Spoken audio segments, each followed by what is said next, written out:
Danas se različitim manifestacijama obilježava druga godišnjica neuspjelog državnog udara u Turskoj, koji se dogodio u noći između 15. i 16. jula 2016. godine.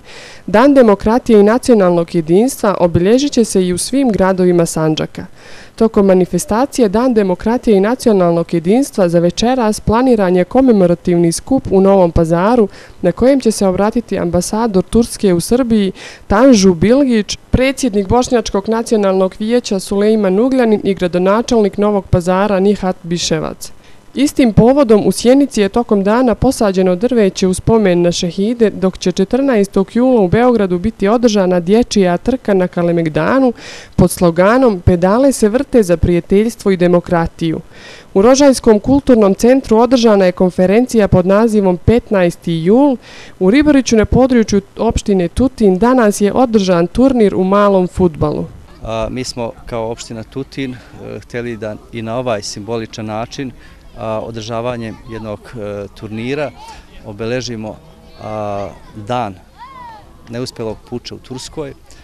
Htjeli smo i hoćemo na ovaj način i danas da pošaljemo jasnu podršku Republici Turskoj i narodu Turske, koji jeste prijateljski narod i bratski narod nama ovdje u Sandžaku, svim Bošnjacima na Balkanu. Znam da i mi ovdje saosećamo sa takvim slučajevima.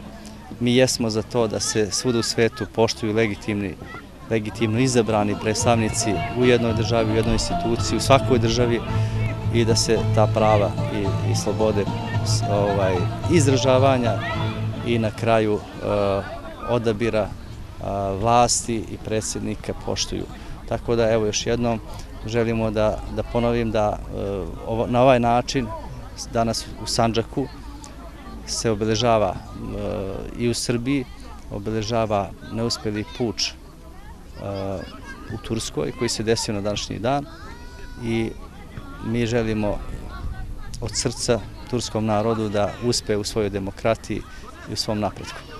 Dakle, Asocijacija maturanata Turske u saradnji sa opštinom Tutin organizovali su današnji fudbalski turnir u malom nogometu, Dan demokratije i nacionalnog jedinstva Republike Turske, 15. juli, odnosno 15 Temmuz, Türkiye Milli Birlik günü. Veoma važan datum kako za sve građane Republike Turske, tako i za nas Bošnjaki koji živimo u Sandžaku, jer smo mi, Bošnjaci Sandžaka, upravo to neraskidivo tkivo između dve države, odnosno između Republike Srbije i Republike Turske, a ujedno i most saradnje između ove dvije države. Sa našim bratskim narodom želimo odavde iz Sandžaka, odnosno iz Ribarića, opštine Tutin, da im pošaljemo poruku da smo uvek uz svoj bratski narod.